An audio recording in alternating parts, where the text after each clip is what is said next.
We'll do it live. Okay. No. We'll do it live. F it. Do it live. I'll write it and we'll do it live. Fucking thing sucks. In 5, 4, 3. Good morning, good evening, good afternoon, everybody. Welcome to the program. Decided to do this one live because so many of you came at me. You old boomer, even though you're Gen X, you don't know what you're talking about, and we need to yell at you because you don't understand the real world anymore. Okay. And also, everybody keeps asking me, hey, can you do something not involving stupid women? And I said, sure. And then 30,000 people tune into it, and then I do something about stupid women, and 100,000 people tune in. So I try to keep it mixed up. I'm going to be doing this as a later segment for those of you on Rumble and on Locals, and I'll chop this off as a separate video over on YouTube because YouTube is asshole. Well, I wanted to cover this because I don't like doom and gloom. I mean, I talk a lot about doom and gloom and black pill when we come to relationships and marriage, but those are laws and things that are out of our control. That's what women are doing. We can't control that. I wish we could. The world would be in a much better place. I wish we could control the laws that are draconian against all of us and that would like to maybe someday get married. Not me. I'm not part of that, but there are a lot of people that would, and they can't do that. So I do talk a lot about doom and gloom when it comes to relationships, but not about success for men, not about getting ahead of the people that hate you. The best revenge is a life well lived, is the expression. And so a recent video came out, and I'm going to cover the video. It's about a guy that's an elevator craftsman or an elevator construction guy, which I didn't even know existed. I mean, somebody has to make elevators. But I didn't know that was a thing, and it's a union job, and it's in Chicago, and he technically will make more than dentists and lawyers and everybody else in his lifetime because of his quick start that he gets by just being an apprentice and working. But a lot of people did push back, and they said, well, that's like a union job in Chicago. What about the average, wrench turner out there? So I said, okay, I'm going to look into this. And I looked into it, and the average wrench turner does out-earn the average college dweeb that hates you and makes fun of you and calls you stupid because you don't have a 4-year degree in gender basket weaving whatever studies. You'll win. You'll beat them. You'll in the long run be more successful. So we're gonna break all of that down, and then I'll talk about the grifter, because this is as always. 100% of the time, these conservative women are not conservative. They got high body counts. They hate the men that find them attractive and think their takes are based. It's none of the above. Every single damn one of them is a liar, and we're going to call out another liar that has 600,000 followers over on Instagram. So we'll do that here at the end. So here's the video that comes out, and this guy's responding to somebody. And they were saying, yeah, but you can get a 2-year degree for $6,000, and most college undergraduate degrees are not costing people $60,000. And he said, yeah, maybe not. But he takes a dentist. He said, okay, well, here's a high income, a dentist. High income, they're supposed to make great money, but they go into such debt while they're getting their degrees that by the time they climb out of it, I'm millions of dollars ahead of them. And he's kind of right. So I'm going to play through this, and then we're going to say why this is not typical, because, again, this is a union job in Chicago, and I don't think most people, most of you at least, don't want to live in Chicago or New York or L.A. or any of those places. Although you probably would for a couple of years if you could stash $160,000 in the bank every year and then get out of there once you're worth $500,000 in a couple of years. But we'll listen. He's got a playing card that he's covering phone numbers of his union and his specific union information, which is understandable. He should have flipped it over. But I'll let it play, and then we'll discuss this. Oh, and for those of you on YouTube, if you want to partake in these conversations, if you want me to read your chat, if you want a super tip or whatever, and have me read and have a discussion with all of us 220 people or 200, 150 or whatever that is over here, get over on Rumble, get over on Locals. I don't do live streams on YouTube because YouTube sucks. That's all I'm saying about that. Well, I guess you want me to school you all the way, so here we go. Here are my wages effective January 1st, 2024. That makes this card a year old. Now, my wages have gone up since then because of our union contract. Let me show you what my wages are currently. That is my current wage, $67.61 an hour. And then, as you can see, this card shows $64.87. All of these numbers are $2.50-ish shy, but I went ahead and extrapolated, did all the fucking math for you, and here's what you get. As an apprentice, walking in the front door in your first year with zero fucking elevator experience, you've never fucking seen one, never touched one, never worked on one, no degree needed, you need a high school diploma, and that's it. You're gonna make 75 grand a year your first year. Second year, you bump up, you're making 92 grand a year. Third year, you're gonna hit 100 grand a year. Year 4, you're at 114 grand a year. Year 5, you're gonna hit $151,000 a year. And as a journeyman mechanic in charge, which is any mechanic that runs a crew that more than 2 people, which I do year round, you're gonna make $163,941 a year. That is a flat 40 hours a week, no overtime. So you're going to hear these numbers and you're like, they're full of it. Well, actually, the numbers are correct. It's just this is Chicago Union versus, I don't know, Montana, middle of the woods, Billings, Montana, or something or other. But we're going to talk about all of it. And I'm going to try to convince you to forget about college completely, 100%. Feel smart about that decision, that you're making the right decision, and then pat yourself on the back because you're going to be more successful financially than any of the people with the blue hair that got a psychologist degree that live in big cities that say they can't afford their next meal, and also they hate you and who you voted for. I'm going to convince you of all of that, or at least attempt, by the end of this video. Now, we're talking about this compared to, say, a dentist, which you guys wanted to bust balls on. A dentist goes to school for 8 years and accrues, on average, $500,000 in tuition debt over 8 years. So, the entire time I'm in my apprenticeship program, which is free, I'm gonna make $698,436 in my first 5 years as an apprentice. Once I journey out, in 3 years as a journeyman, I'm gonna make an additional $491,823.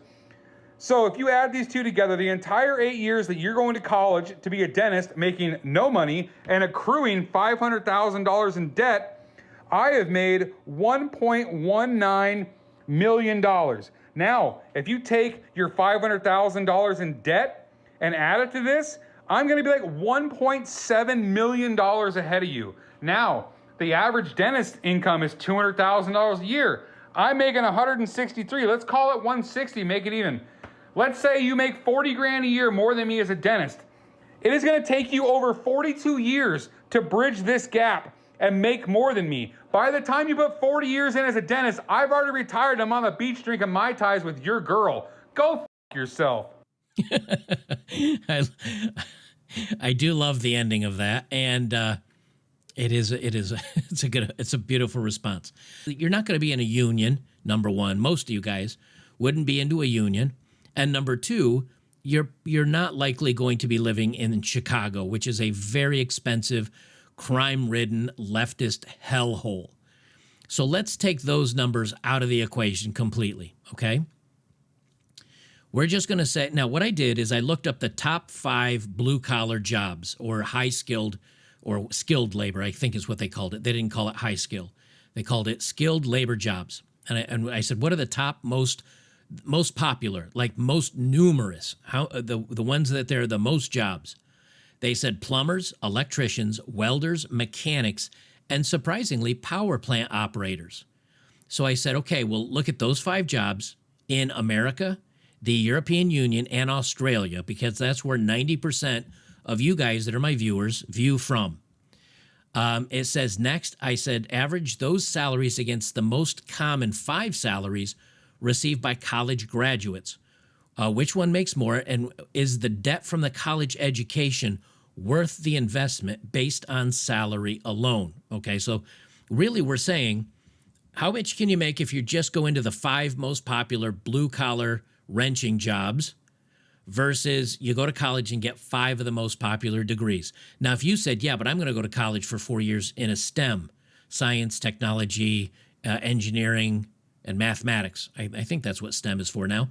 That doesn't count, and that's a smart move. So if you go into for STEM, great, good on you. I'm not talking about that.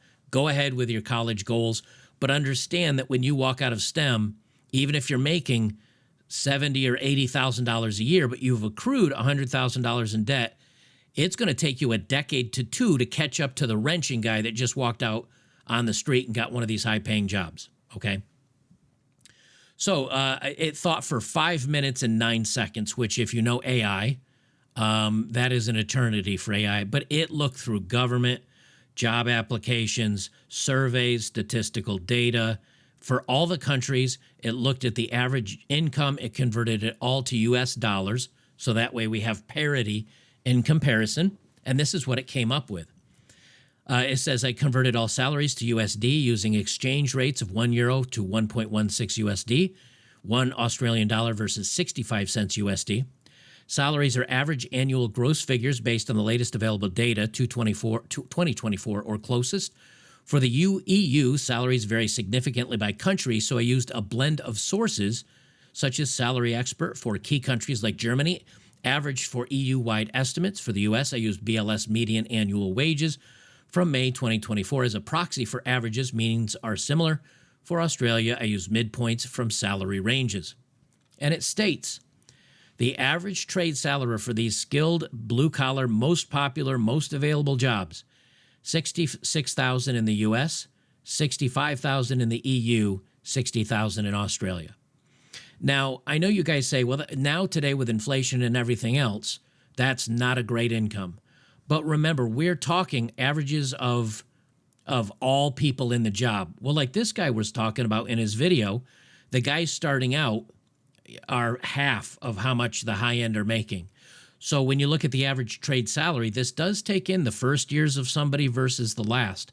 So your first year is likely going to be a little bit lower, but it quickly ramps up within 3, 4, 5 years to your max salary versus some of these people with other degrees. They have to show a work history. They have to job hop. They got to move from corporation to corporation to get raises. Trust me, I know. I was one of those people where if you get in on the ground floor, most of the time you can get one of these salaries. College graduate salaries by region.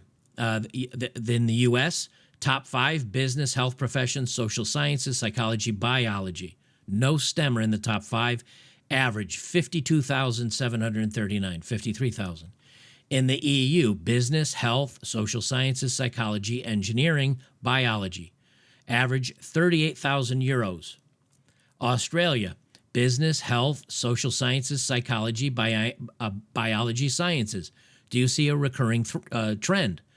The 5 top degrees from all universities are business, health profession, social sciences, which is, I don't know, education. It's social services. Psychology, because all these weird broken women become psychologists because they think they can fix other people. And biology science. Average 40,000 in Australia. So comparison. Average trade salary across all regions, EU, United States, and Australia, $63,766 or $64,000 US dollars. Average college starting salary across all regions, $44,000.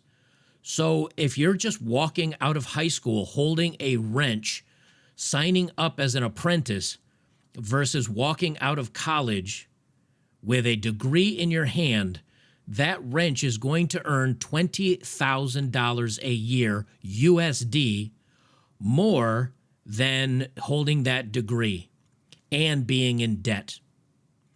That right there is a win. And you don't have to waste 4 of your years trying to listen to the indoctrination centers that are telling you how you think, and if you don't think the right way, that you're wrong. And you're working around blue-collar guys that likely swap inappropriate jokes and tell funny stories versus working in an office where if at any point you might be deemed as doing something wrong, you'll be standing in front of Karen at the HR desk trying to explain why just because you forgot someone's pronouns doesn't mean you're a horrible person. So right there, you've got a lot of wins right off the bat here. Okay. Now, this is coming again from calculation. Is college debt worth the investment based on salary alone?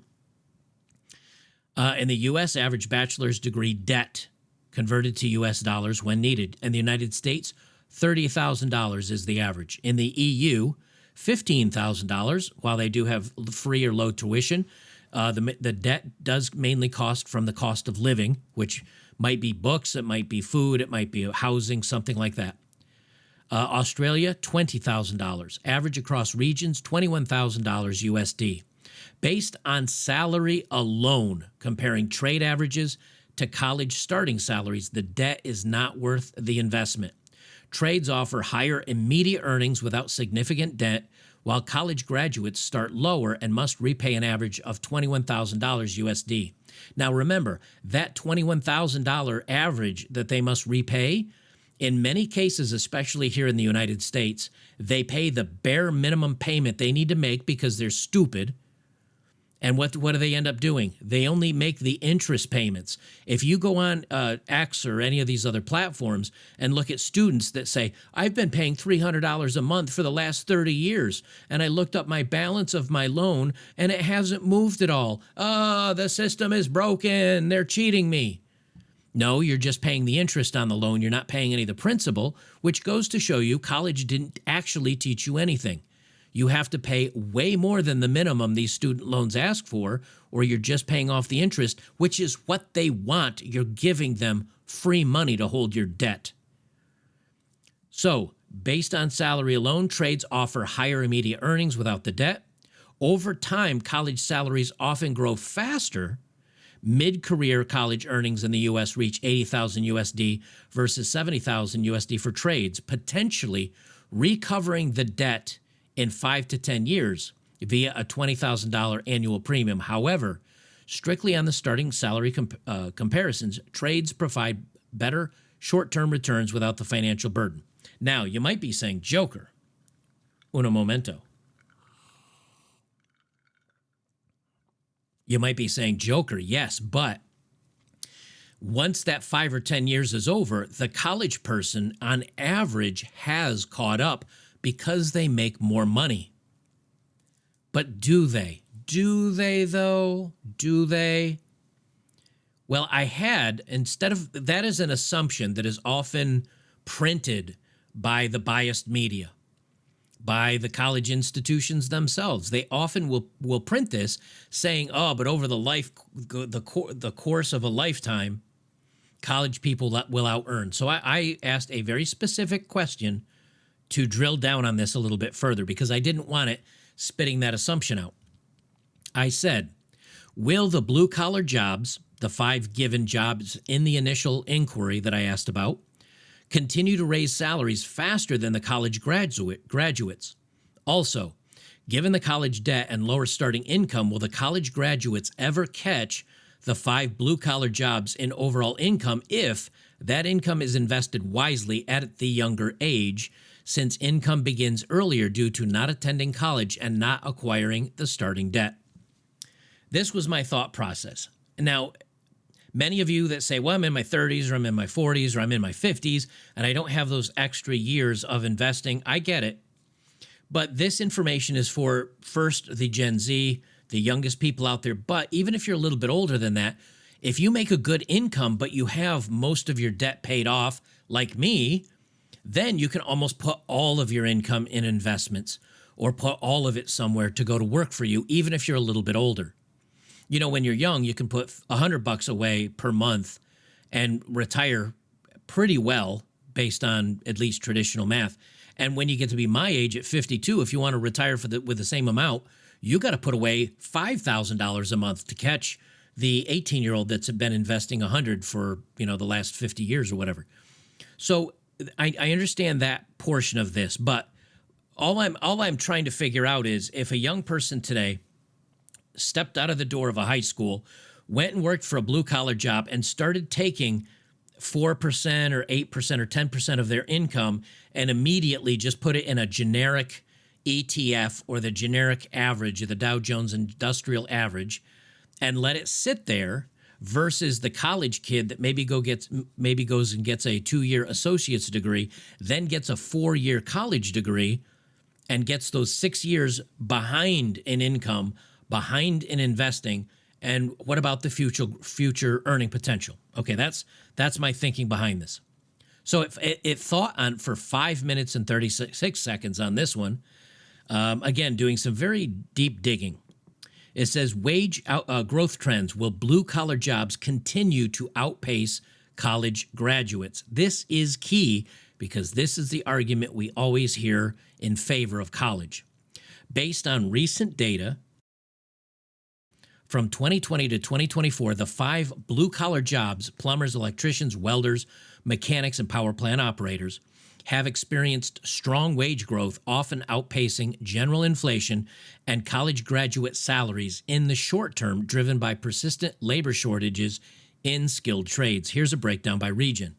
The U.S., they break it down 3%. I won't break it down by region, but let's just say it's ahead of the average inflation. So blue-collar jobs are trending slightly ahead of inflation, meaning your dollar's still getting slightly stronger every time you get a raise. Not much, but every time. It says for college graduates focusing on common degrees like business, health, social sciences, psychology, biology, starting salaries grew 3 to 4%, but they were slightly lower than the trades. In other words, the blue collar jobs, let me correct that. Jesus. English, motherfucker, do you speak it? The blue-collar jobs, the skilled labor jobs, outgrew college when it comes to income. They trended slightly more income than the college jobs because they're in higher demand. You're pumping out all these stupid kids out of college that don't know how to do anything, and they're not in demand. There's too many of them at this point. It says future projections, yes, blue-collar jobs are likely to continue raising salaries faster, at least in the near term, due to ongoing shortages in trades amid an aging workforce, energy transitions, and construction booms. Reports like WEF, ironically, an ILO global wage report highlight stronger demand for skilled manual roles versus some graduate fields. However, college salaries may accelerate long-term if graduates move into high-growth sectors, tech-related majors, though common degrees show slower trajectories. Now, here's the real question. How many of these people that are graduating in psychology, biology, social sciences, how many of them are making the jump into a tech-related major? Very few of them. These college graduates are not going to shift from psychology over into a STEM field, because if they do, they're going to have to go back to college. Now, maybe they can do it through work experience and making the leap over at some point later on, but you're losing 20 or 30 years of that income. It says lifetime income comparison. Will college graduates catch up considering debt, early start, and wise investing? To assess this, I modeled lifetime earnings and net wealth for an average individual, accounting for the trade paths, starting early at an age 18 with 4-year apprenticeship, average of $41,000 a year during training, no debt, reaching journeyman salary $63,000 at the age of 22 with just a 4% annual growth in investment. College path, part-time earnings, $3,800 per year if they work a part-time job, which we know they don't. They just most of the time go to college and put it all in debt. During ages 18 to 21, they start at $47,000 at 22 with $26,000 of debt repaid over 10 years at $3.3 a year, 4% growth. Common assumptions: retire at age 65, invest 10% of net salary annually at a 7% return. This would be using wise investments and index funds. Data averaged from U.S. sources as a proxy, similar patterns in EU, Australia, adjusted for lower salaries and debts there. The results: lifetime gross earnings from ages 18 to 65 in the trades, $7.5 million. In college, $5.4 million. Lower due to delayed start and lower initial pay. So If you wisely invest as a young person today, putting 10% of your net salary annually into investments, your expected retirement at age 65, not recalculating for inflation because we don't know what inflation will be, but most of the time, stock market takes inflation into effect, into account. And a good way to realize that is right now you look at how bad the economy is, yet the stock market is still doing well. Well, we've had inflation go up 30%. When the dollar gets inflated, what do a lot of the people that are in the stock market do? They put that money into the stock market, which is also getting inflated. As a matter of fact, if you look back during the Weimar Republic before it collapsed, the stock market hit all-time highs because the devaluing of the money made you need more money for the same things, which mean the dollar amounts in the market were skyrocketing, but it didn't mean it was good. It just meant everything was collapsing as far as value, so you had way more dollars in the market. So if you look at that, and I won't get down into this research that I've done on this, but many are thinking that the reason why the market's in an all-time high right now is we're really no better off than we were 5 years ago before the bug. We're really no better off than we were. But since inflation's gone up 30%, the market's just followed the trend and also gone up 30%. But in reality, as far as real value, it's flat. Well, if you put your money into the market, it will follow along with the inflation in many cases, meaning right now it would be worth $7.5 million. But if inflation took off, by the time you calculate it in, it might be $15 million in your account, but it only has the value of $7.5 million today. I hope that tracks or makes sense. Now, any of you financial gurus out there, please correct me down below if I'm missing something or I'm incorrect. But from my understanding, if you have your money in investments, they tend to trend along upwards with the inflation when the market is flat or stale. Anyway, the whole point I'm trying to process for you guys here is that the college graduate will have $5.4 million from the delayed start and the lower initial pay and the pay not growing any faster. And the blue-collar trades or the renters will have $7.5 million upon retirement if they invest wisely. Now, you can say, yes, but I'm 30 years old, or I'm 40 years old, or I'm 55 years old. Okay, but if you can walk in and start at $41,000 a year and rent your way up to $68,000 or $70,000 a year, now at the age of 50, whatever, or 40 or 30, will that give you a better trajectory than the job you're currently in? That's what you have to ask yourself. Now, maybe you haven't landed that great job you want yet, and you say, I'm a barista with a college degree. Put down the coffee, go pick up a wrench, put your pride aside, and go become a blue-collar man. If you're somebody that says, I don't know, I'm in retail sales and things aren't going so well, or I'm a real estate salesperson, or whatever, put it down, go pick up a wrench. Maybe it's time to realign your future, and you can still do very well for yourselves. And for the people out there, and look, I've listened to all of your complaints. I've heard you yell at me in the comments. You don't understand the job market. You don't know what's going on. Supposedly, at least according to Mike Rowe, who's the guy that did Dirty Jobs, he's got a fellowship or a scholar program where he's trying to give people all the help they can get to get into these jobs. And he himself has said, look, with the research, the companies I'm talking to, the businesses that I'm in touch with, they're begging for people. So maybe not in your area. Maybe you might have to pick up boots and move somebody else or somewhere else. Maybe you have to look at doing something different. But he's very clearly saying, these older guys, they're retiring, they're dying. And from a 3-to-1, for three of them leaving the market, we're only getting one person in there. They are hemorrhaging people. They need people to join up.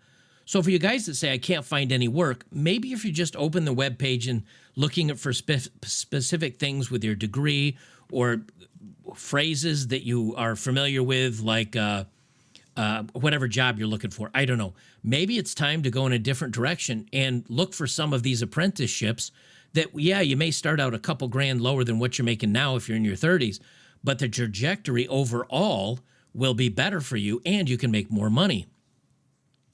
Anyway, it continues on. Trends come out ahead by 2.1 million in earnings and 1.3 million in wealth. The early start, the 4 extra earning years, and lack of debt allows trades to compound investments sooner, creating a significant gap. Even if college growth is higher, 5% for college, 3% for trades, the models show college only catches up in earnings around age 45 or 50, but still lags in overall wealth due to debt drag. They say there are some regional nuances, but the U.S. matches the model closely, etc. EU lowers starting salaries, but they close the gap faster. With college closes the gap faster, but trades still overall lead the way. And Australia says college starts trades, shortages boost trades, making catch-up unlikely for college without exceptional graduate career progression. Meaning even in Australia, EU, and the United States, the trades end up winning the battle 100% of the time. Period. End of statement. Close parentheses, close the book, put it on the shelf, close the safe, walk out the front door, lock the house, light it on fire. It's done. The debate is done.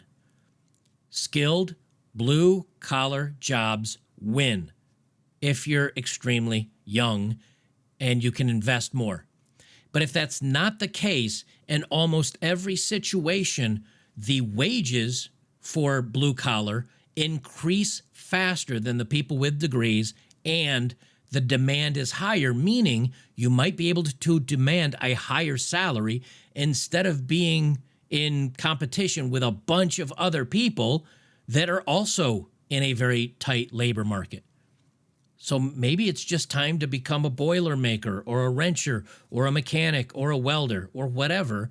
Take those apprenticeships and make some changes in your life.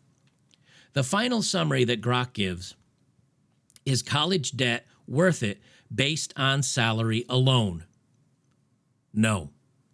For these common degrees versus the specified trades, trades offer better returns when factoring early income and investments. However, this is salary-based. Non-financial benefits such as job satisfaction, flexibility, and high return on investment majors, i.e. engineering, could tip the scale for college. Lifetime data shows bachelor holders earn 0.6 to 0.9 million more than high school grads, but trades post-high school training often outperform average bachelors in net terms. The reason why I think this last part is kind of important is it says, look, financially, college isn't worth it if you're just looking for a pure financial standpoint.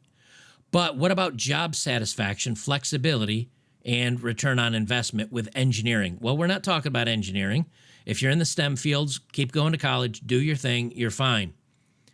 But job satisfaction and flexibility, do you really want to work? And I said this in the beginning, I'll wrap it up with this at the end.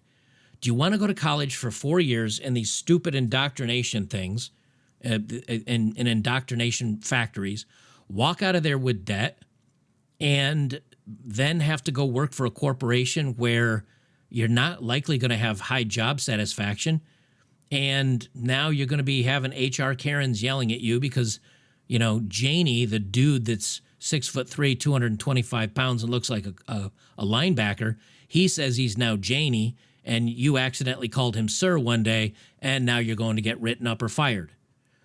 Or would you look at if you look on TikTok or all the blue-collar jobs, the guys are out there laughing it up, cracking it up, listening to music, telling inappropriate jokes, and working down, you know, with a bunch of other blue-collar jobs. Which one do you want to have?